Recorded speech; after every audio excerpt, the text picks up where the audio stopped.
নমস্কার, আমি হৈমন্তী। আজকে আমি আপনাদের পাঠ করে শোনাব শরদিন্দু বন্দ্যোপাধ্যায়ের লেখা গল্প বিড়ালের ডাক। আশা রাখি গল্পটি আপনাদের ভালো লাগবে। তাহলে শুনতে থাকুন আজকের গল্প বিড়ালের ডাক।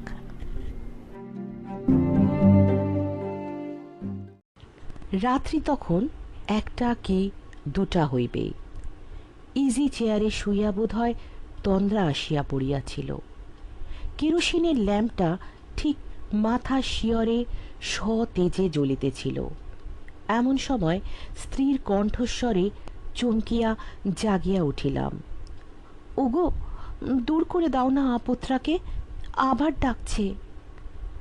ঠিক যে বিছানার উপর খোকা জ্বরের ঘোরে অজ্ঞান অচৈতন্য হইয়া পড়িয়াছিল, তাহার মাথার দিকের বন্ধ জানলার ওপারে বসিয়া বিড়ালটা ডাকিতেছিল। ডাকটা ঠিক স্বাভাবিক বিড়ালের মতোই, কিন্তু তাহার মধ্যে যেন একটা বিরস পরিশ্রান্ত কান্নার রেশ ছিল। সেই ক্ষুণ্ণ পীড়িত কান্নার সুরটা একেবারে বুকের মধ্যে গিয়া লাগে। মনে হয় এটা শুভ নয়। জানলা খুলিয়া তারা দিতেই বিড়ালটা লাফাইয়া সরিয়া গিয়া অন্ধকারে মিশিয়া গেল। মফস্বলের ছোট শহর। চাকরি উপলক্ষে বদলি হইয়া প্রায় বছরখানেক হইল এই বাড়িটায় আমি বাস করিতেছি, কিন্তু বিড়ালের উপদ্রব এতদিন ছিল না।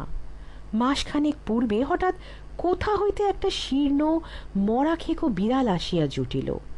তাহার গায়ের রং নোংরা পাংশুটে এবং মাঝে মাঝে লোম উঠিয়া গিয়া অত্যন্ত কদাকার মূর্তি ধারণ করিয়াছে। তাহার উপর ওই ডাক, ঠিক যেন মূর্তিমান অমঙ্গল আমাদের বাড়ির চারিপাশে প্রদক্ষিণ করিয়া ফিরিতে লাগিল।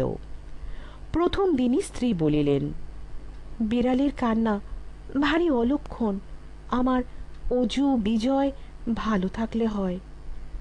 শব্দটা আমাকেও কোথায় যেন আঘাত করিয়াছিল, কিন্তু স্ত্রীলোকে যাহা সহজে স্বীকার করে আমরা তাহা করি না। তাই বলিলাম, তুমিও যেমন।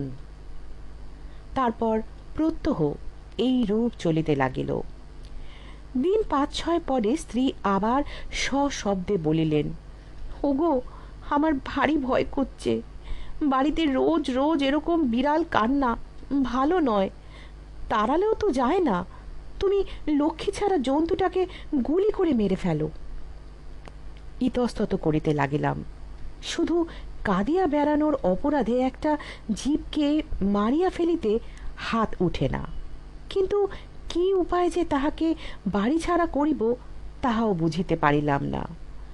বামুন ঠাকুরকে ধরিতে আদেশ করিলাম।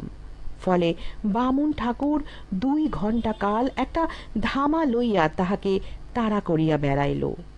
রুগ্ন বলিয়া বিড়ালটার পালাইবার ক্ষমতা কম নয়, সে ধরা দিল না। তখন বাড়িতে জারি করিয়া দিলাম, যে বিড়াল ধরিতে পারিবে তাহাকে 1 টাকা বকশিস দিব। বাড়ি শুদ্ধ চাকর বাকর উঠিয়া পড়িয়া লাগিয়া গেল।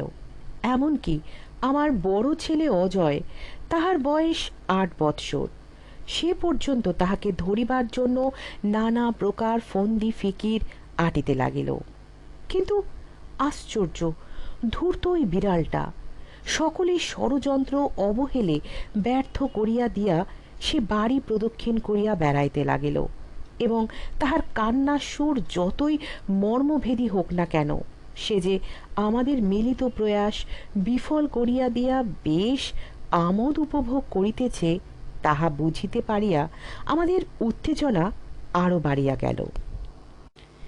এক এক সময় তাহার নির্জীব ক্ষুধাক্লিষ্ট নিতান্ত শ্রীহীন চেহারাটা দূর হইতে দেখিয়া ভাবিতাম, কি চায় ও? কিসের জন্য এই অতৃপ্ত বুভুক্ষিত রোদন? এ পর্যন্ত একদিনও সে রান্নাঘরে পদার্পণ করে নাই, এবং খাদ্যের প্রলোভনে তাহাকে ধরিবার সমস্ত চেষ্টাই ব্যর্থ হইয়াছে। তবে কেন? কিন্তু তখনও জানিতে পারি নাই কি বিরাট ক্ষুধা লইয়া সে আমার বাড়িতে দেখা দিয়াছিল। একদিন সন্ধেবেলা চাকর ছেলেদের লইয়া বেড়াইতে গিয়াছিল। ছোট ছেলে বিজয় এক গা কাদা মাখিয়া কাঁদিতে কাঁদিতে ফিরিয়া আসিল। চাকর অপরাধ কুণ্ঠিত কণ্ঠে জানাইল যে রাস্তার পুলের ওপর খেলা করিতে করিতে খোকাবাবু হঠাৎ নিচে পড়িয়া গিয়াছেন, তবে শরীরে আঘাত লাগে নাই, কাদার মধ্যে পড়িয়াছিলেন, এই ভাগ্য। ভাগ্যের কথা শুনিয়া আমার মাথা ঘুরিয়া গেল, কারণ সে পুলটার নিচে দিয়াই শহরের গলিত দুর্গন্ধ নালা গিয়াছে। বিজয় তাহারই কাদার মধ্যে পড়িয়া গিয়াছিল। পরদিন একটু জ্বর এবং 3 দিনেকের মধ্যে টাইফয়েড রোগের কোনো লক্ষণে অপ্রকাশ রহিল না।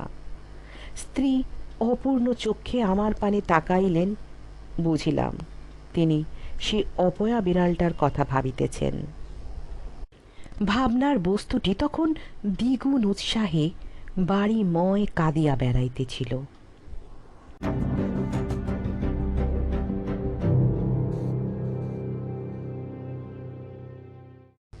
যে রাত্রির কথা লইয়া আরম্ভ করিয়াছি সে রাত্রি কাটিল, কাটিবে বলিয়া আশা করি নাই, কিন্তু সত্যই যখন কাটিল তখন আমি হাত মুখ ধুইয়া নিচে নামিয়া গেলাম। ডাক্তার ডাকিতে পাঠাইয়া এবং তাড়াতাড়ি 1 পেয়ালা চা গলধকরণ করিয়া রোগীর ঘরে ফিরিয়া আসিয়া দেখি ছেলেটা আরো বেশি ছটফট করিতেছে। জ্ঞান আছে কি না বুঝিতে পারিলাম না। মাঝে মাঝে চিৎকার করিয়া উঠিতেছে।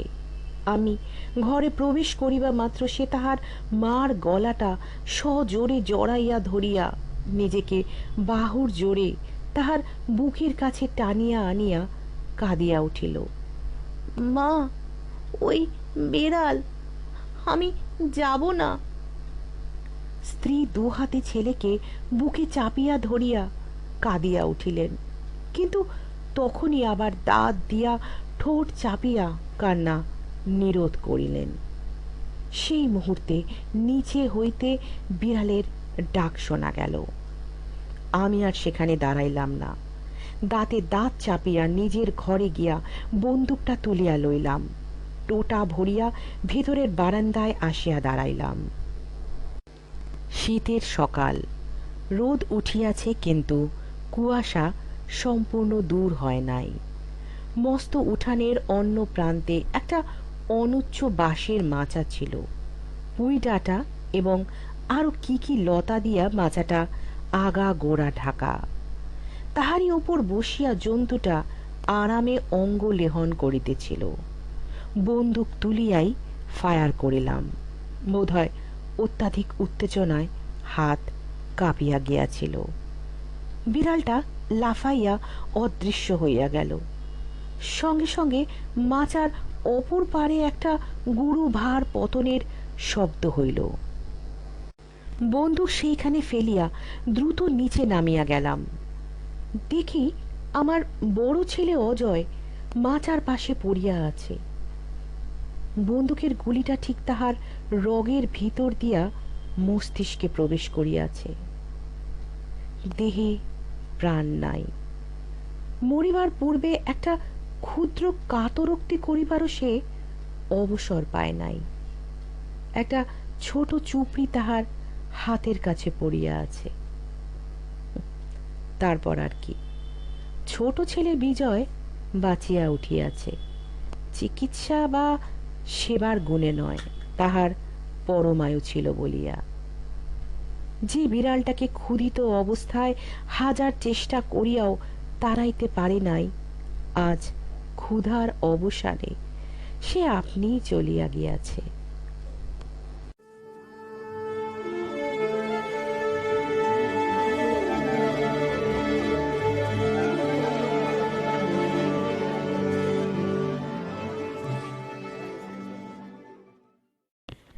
এতক্ষণ শুনছিলেন আজকের গল্প শরদিন্দু বন্দ্যোপাধ্যায়ের লেখা বিড়ালের ডাক। গল্পটি আপনাদের কেমন লাগলো অবশ্যই জানাবেন। আর যদি গল্প পাঠ ভালো লেগে থাকে তাহলে আমার এই চ্যানেলটিকে সাবস্ক্রাইব করবেন। গল্পটিকে লাইক করবেন এবং আপনাদের আত্মীয় পরিজন বন্ধু বান্ধবের সাথে গল্পটি শেয়ার করবেন। আজকের মতো এখানেই বিদায় নিচ্ছি। হাজির হব আগামী পর্বে নতুন গল্পের সাথে। ভালো থাকবেন।